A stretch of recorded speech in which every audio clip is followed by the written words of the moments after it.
Pemirsa pengrahu wisatawan asing ke Bali mejanten encapang devisa negara. Samian baga sampun uning yening Bali ngicenen devisa sawatara 40% majeng negara.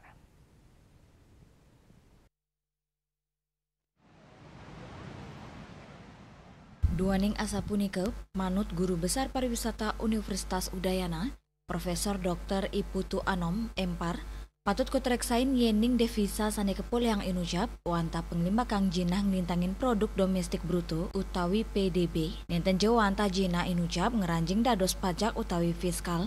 Pet Prade pemerintah Provinsi Bali jagi ngerada pemasukan saking Bandara Ngurah Rai, wiadin visa on arrival, mejantan muatang perbil sane ageng.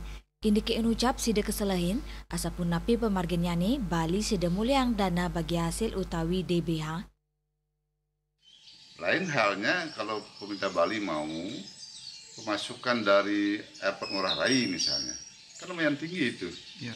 Bisa on arrival maupun pemasukan di PT Angkasa Pura kan itu misalnya. Nah, itu bisa ditelusuri sejauh mana Bali mendapatkan bagian dari itu kan itu harus dicermati. Dana bagi hasil itu ya DBH itu.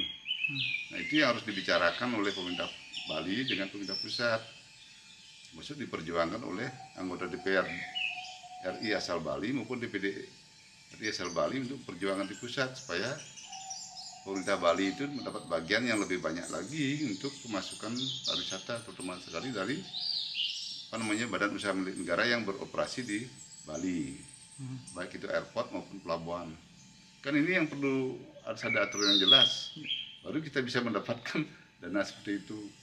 Jadi walaupun banyak mendatangkan devisa, tapi belum tentu itu uang masuk ke pusat, itu harus dicermatinya. Saya kira itu.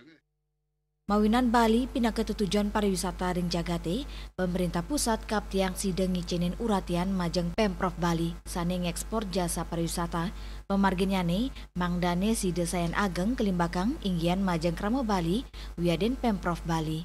Andika, Bali TV.